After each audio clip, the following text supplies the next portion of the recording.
Should we start the review? I guess we can.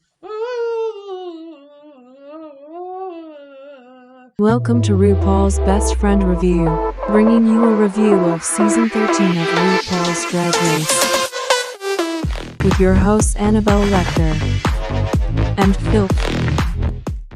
Welcome back to RuPaul's Best Friend Review. Hiya. It is Snatch Game. But before we start that, let's do the comments from not last week's video, the week before. Bam Diggy is back in the comments talking about Hello. Best Friend Review bingo. Drink every time Annabelle does her laugh. Yes. Drink every time Philth mentions the Pussycat Dolls. Alexa, play React by the Pussycat Dolls. Every time that we call the editors out. And, and I did for a moment consider making like a tinfoil fascinator. I just thought that would be very on brand, but yeah. Mood. And Joe Stead is back in the comments. Hi, Joe. The double Shantae was definitely an eye roll moment for me, and it was nothing to do with the one who was saved. I was watching Utica on Instagram Live, and she said that the production provided all of the costumes. They really struggled getting Simone's right. Imagine being the costume person that got to say to Tina Burner, here's your outfit. There's no red. There's no yellow. And here is a black bob. 4.13. So that is the comments from last week's. So let's move on to episode 9 and let's get down to the reviewing now. Queen's come back in the workroom after the double Shantae. Candy talks about what it's like being told to sashay away, how it crushed her dreams and broke her heart. You remember a couple of weeks ago when you said that the judges were bullying Candy? Oh yeah, they didn't really like her. Yeah, it felt like that again. Oh, it was kind of horrible. Yeah. I feel like Denali's more obsessed with the winner's circle and talking about the winner's circle than the winner's circle are. Denali has a chip on her shoulder, and it's just showing more and more every single week, like... Yeah, and speaking of, like, chip on the shoulders, we go to Rose in a confessional saying that she's going to be in the top 4. She starts singing again in her confessional. Which we would love if it weren't that she only did it when she's feeling good, and when she's feeling good, she has to be a bit rude to people. She's not nice when she's feeling good. What makes it so funny about Rose being all, I came here to win, and I'm winning. This is the 9th episode, and this is your first win.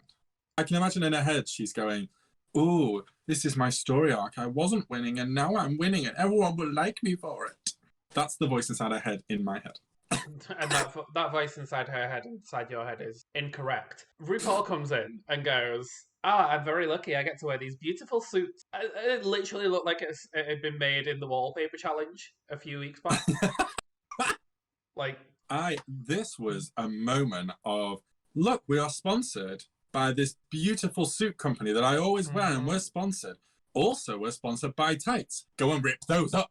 Yeah, sponsored by There were definitely different levels to how they're respecting the sponsors right now. Well, that's the thing. Like, don't Snag Tights pride themselves on not being easily ripped up? Between this and the fact that the mini challenge, they sing a RuPaul song, this episode paid for half of the season, I swear to God. Well, they had to have something paid for half the season now that they're not being sponsored by Atlanta. I mean... It's just Atlanta and it's Snag Tights. It's Atlanta, Snag Tights.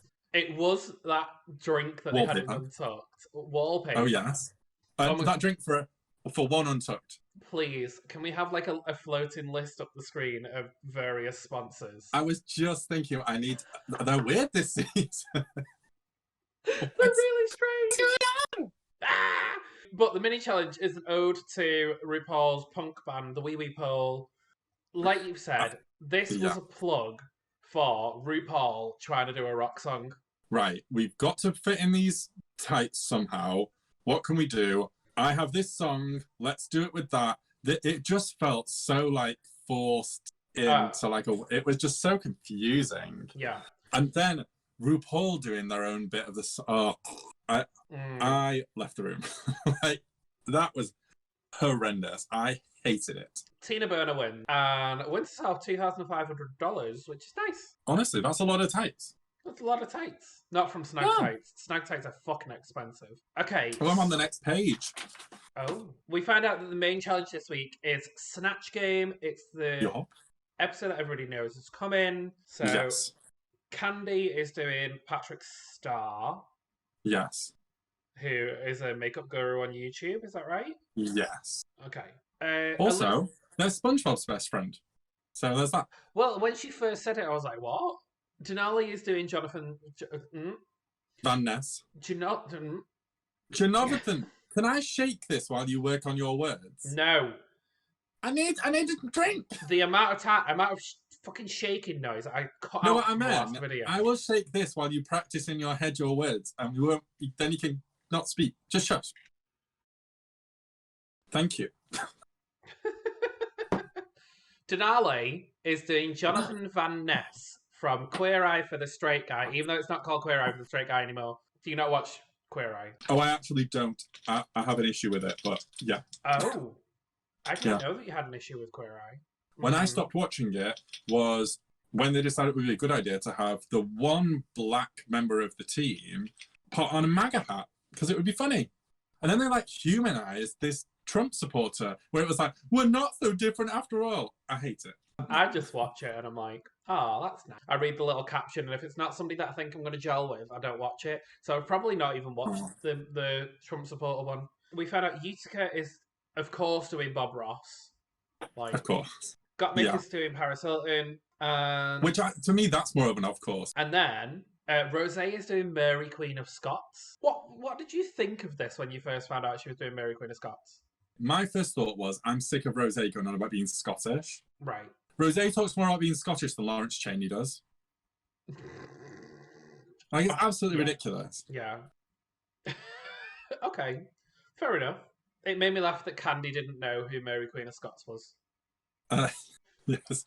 I find it so endearing how stupid Candy is now. So, we have like a walkthrough, and it's the longest walkthrough ever.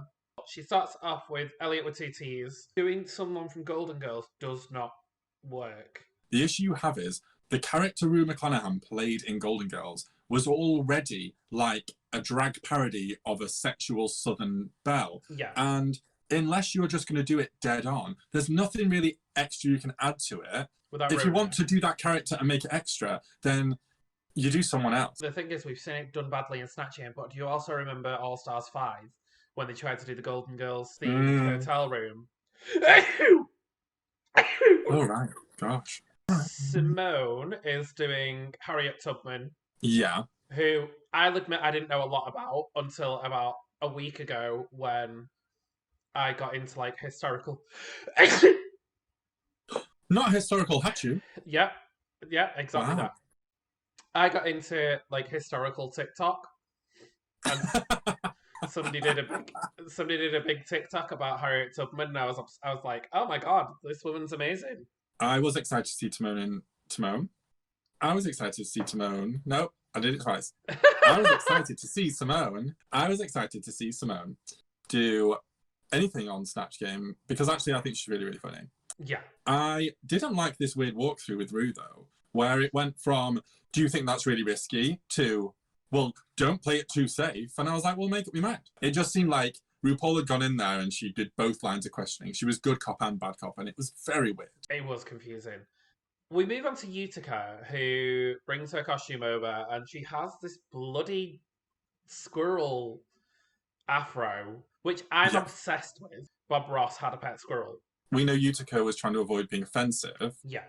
But Bob Ross had a perm. Yeah. I'd have liked the squirrel wig if she'd have played Bob Ross as like a bit of like a crazy man that lives in the woods.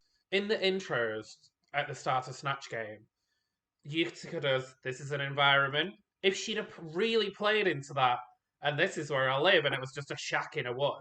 So in this whole bit, I just want to let you know that I wrote in capital letters, I'm not writing notes. Okay. Literally, the entire walkthrough with Rue, I was like, I'm just not doing this. Until this bit with Tina Burner. Because maybe the funniest thing that happened this episode was RuPaul saying, I don't remember yours, so maybe it's a good idea you're doing Richard Simmons. About Jennifer Coolidge. Perfect shade. Beautiful. Gorgeous. Yeah, I literally, you know that emoji that's just like, Oh, yeah. I did that the whole time that Mm. Tina was talking. I just realised you're wearing Rosé's favourite colour, yellow.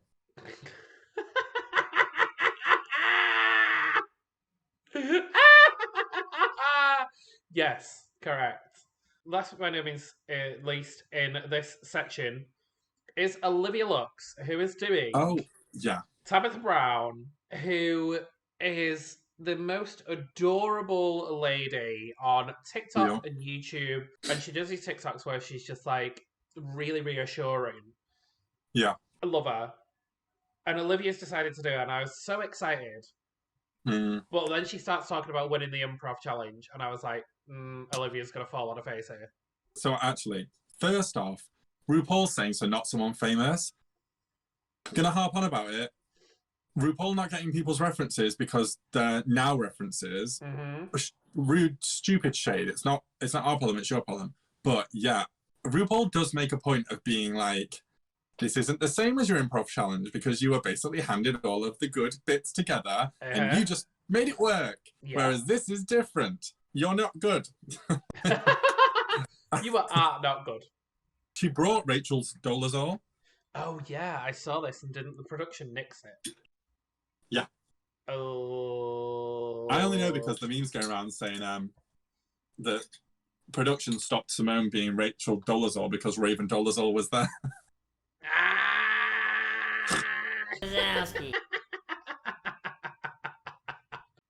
We go into Snatch Game. Our contestants are the one and only Victoria Porkchop Parker. What was that? Why did they do that whole bit where she was late? I didn't get it. I don't know. It's the same bus that Rue went to catch at the start of episode fucking 1. Raven is also there. Well, we start off with the introductions. Obviously, we started with Simone, who was Harriet Tubman, and was hiding behind the table. I howled laughing at this. Like, absolutely. I was like, okay, she is here to do this right.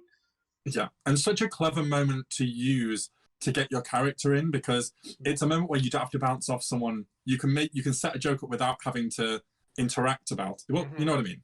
Gottmik was next as Paris Hilton. Oh. This was fun. This was... You know when you hear something and you think, you go, okay, they're winning. Like, this whole bit gave me everything I needed. Yeah. From the dropping into the actual Paris Hilton voice after a minute, and then to go into a back and forth with Rue that led to a back and forth with Raven. Yeah. About Raven doing it, calling Raven rude, fucking rude. I just thought it was, I just went, right, those are all the ingredients. Yeah. That she could just sit back now and do absolutely nothing, and she's already won this. Like, she just won. Next up was Rosé. What was your thoughts on Rosé? Oh. Well, I thought this was a really clever interpretation because it was basically, she was dressed as Mary Queen of Scots. And may I say, this is the cleanest and smoothest her base has looked the entire season.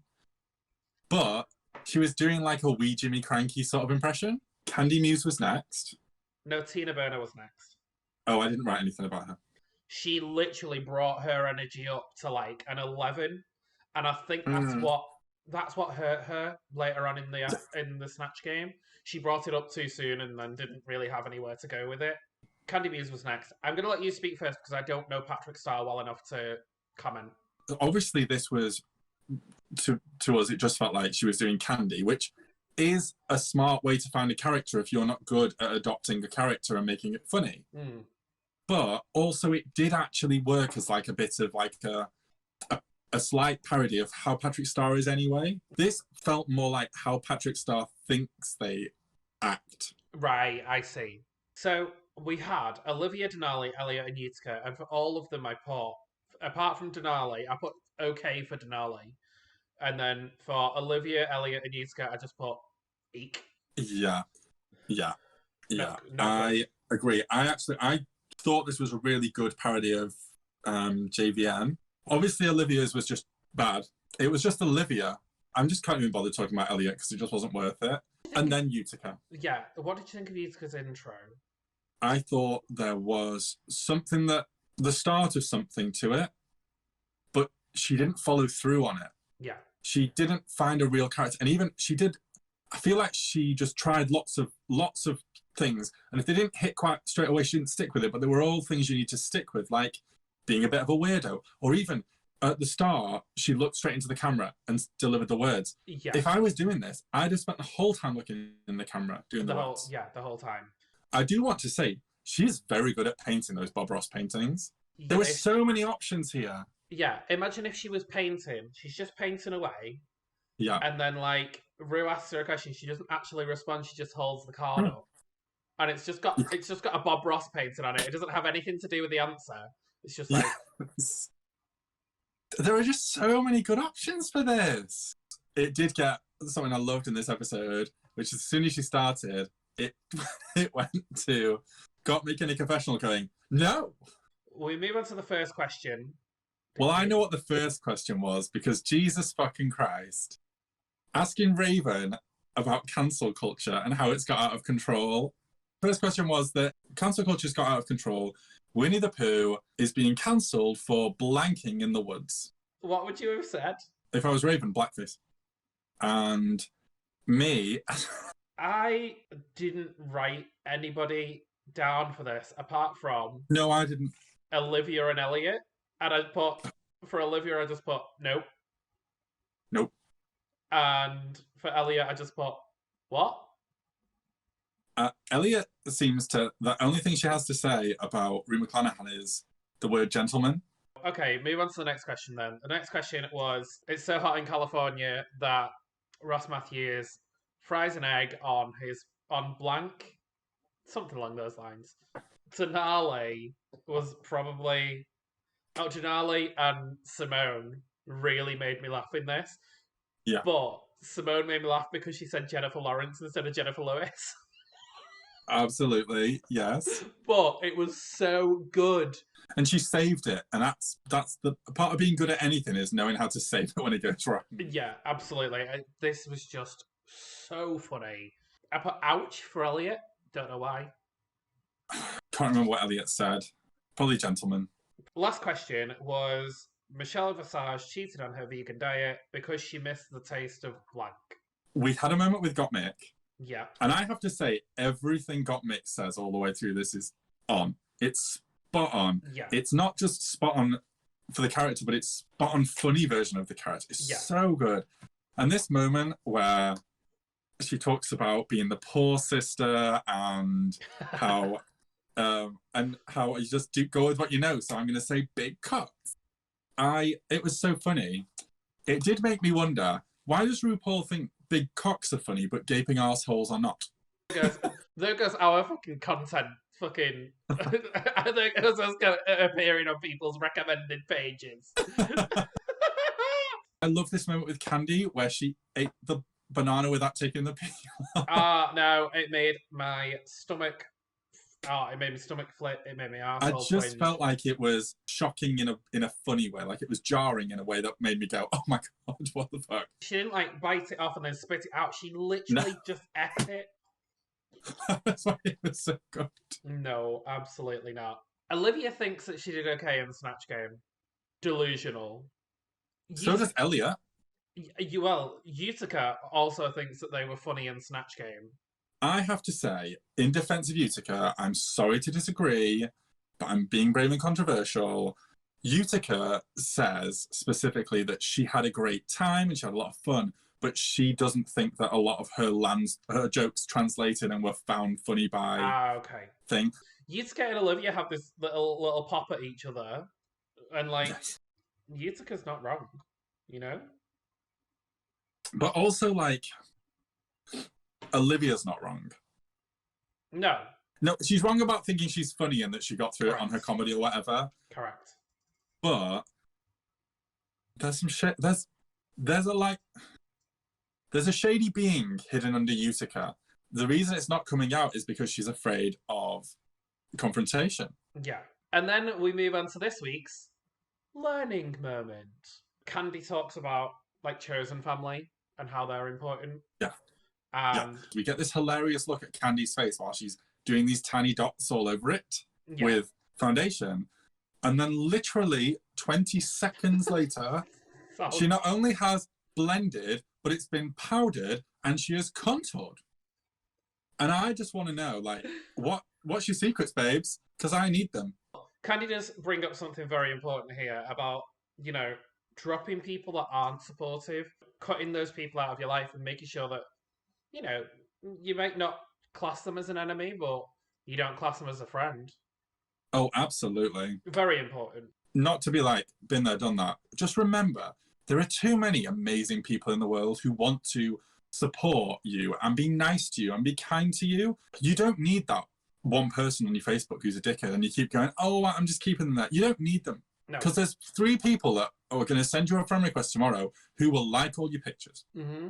Like, you just don't need those people in your life. And I think we just get so attached to having them, especially when social media is a part of your job. Yeah. You definitely become involved in, I need as many people as possible and I can't upset people. And I mean, obviously, drag isn't my job anymore, but even when it was, I didn't play that way. If I didn't like someone, I got rid of them. And normally they come and find you afterwards. You can't be a Utica about it. They come and find you and they're like, oh, so, and they think they're clever calling you out in person. They think they'll do it in front of a crowd and they'll go, oh, so, Philth deleted me off Facebook. And I'm here going, yeah, I did. I absolutely did. Yeah, would you like me to tell you why?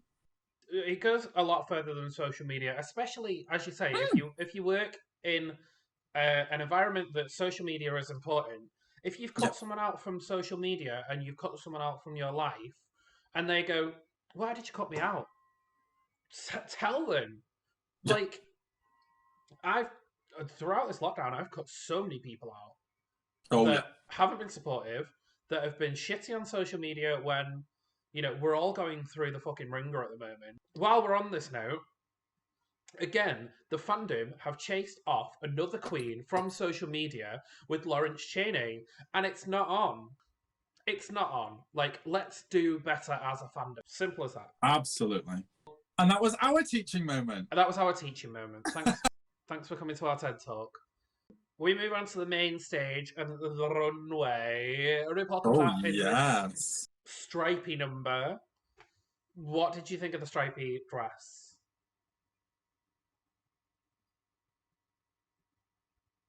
No. It looked like something you see on Wish that was really great, and then you buy it and it arrives, and it's an underdress made of printed on sequin. I swear to God, if any queen in the history of Drag Race had walked down the runway in this, they would have called her out on it. Yeah. It was such a nothing dress. But this hair was gorgeous.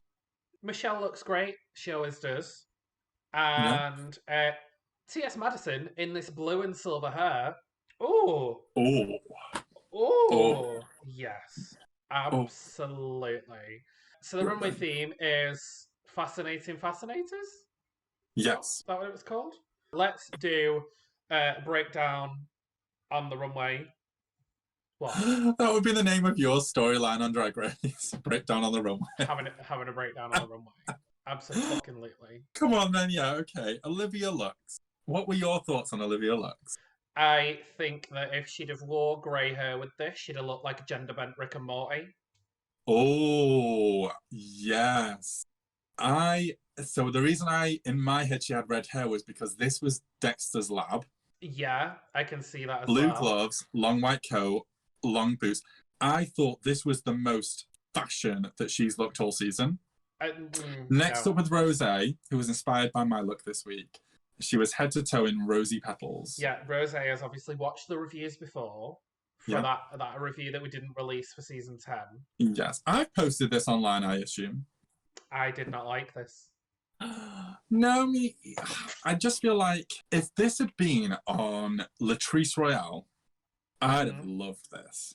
Next up is Utica in this picnic basket runway. Oh, yeah. I loved this. Yeah, this was fun. The ants going up the leg. Camp. I just love this look. She looked so good. She looked so sleek. She looked so fashionable. But then it had that campiness to it that we love about Utica and that we expect from Utica. Next up was Simone. obviously from the front, this was such a gorgeous, stunning. It had a gorgeous silhouette. Yeah. It had almost like a 2D sort of Archbishop vibe to it. I felt, very that. Yeah. It felt like she could quite easily have, like, she looked a bit like a paper doll. Yes. So gorgeous. And then obviously she turned around and it had a beautiful message to match the beautiful look. Yeah, a very important message as well. But she presented it very smartly by having her hands up as she walked back. She obviously thought, I want to make this statement, and I'm going to make this statement in the best possible way to appeal to everyone that it possibly could, to get the message out there and to make people listen. Yeah. And she really, really did that. Next up, we had Gottmik. What did you think of Gottmik's punky look? I really didn't like it. Really? Yeah, I really did not like the face. Fascinator, amazing. Oh. Outfit, amazing.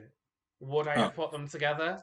Absolutely not. See, for me, I think the only disconnect that I did feel was this outfit was obviously very professionally made. I know that the overall look was a collaboration between Marco and, oh my God, I cannot remember what the brand is called, Strike Oil. I know it's a collaboration between these two different brands.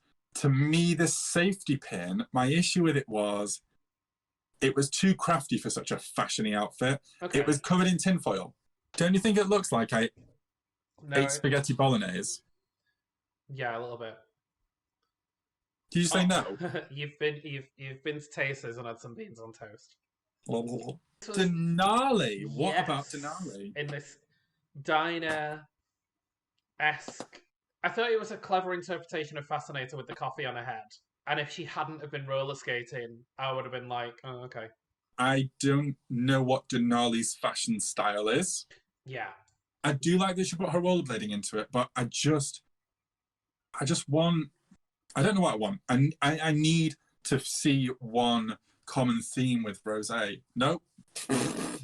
That's it. Mm-hmm. I need to see one common theme with Utica. And nope. What is happening?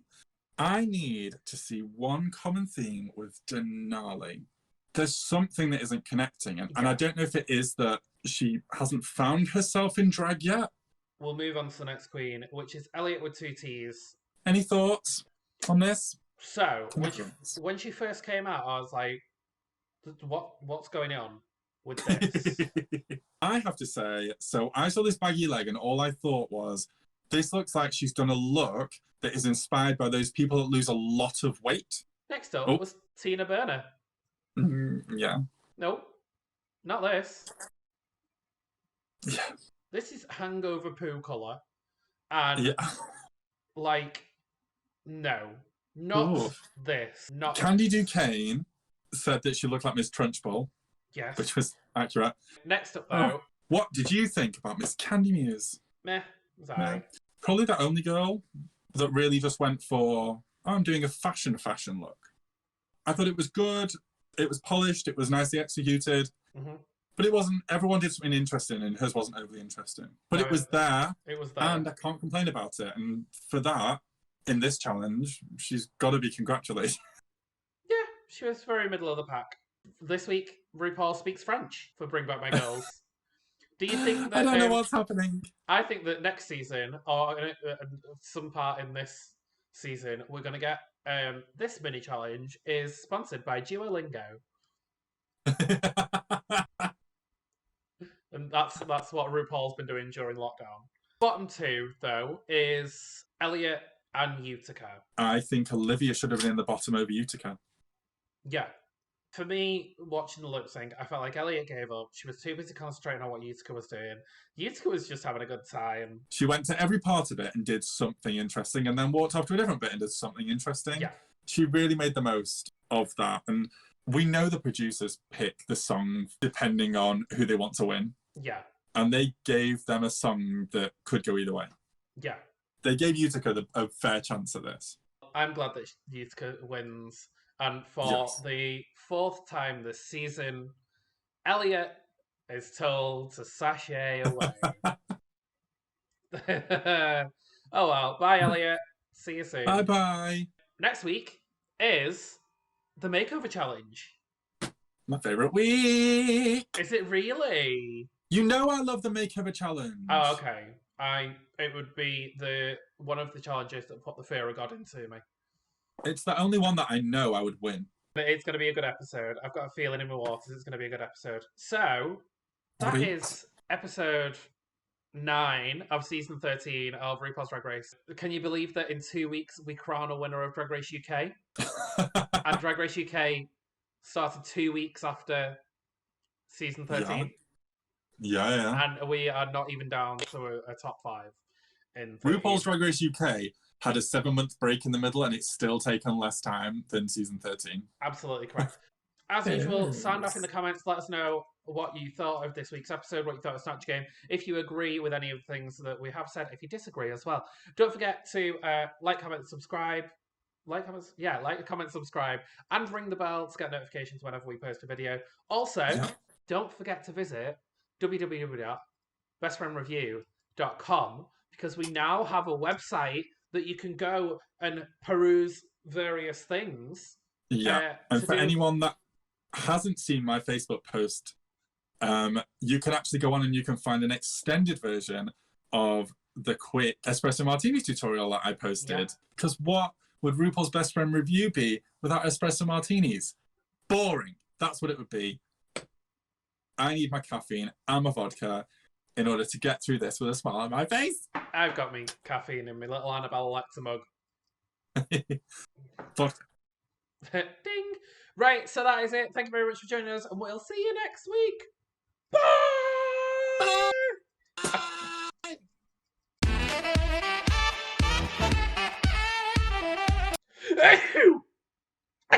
Historical. Not historical, Hachu. Yep.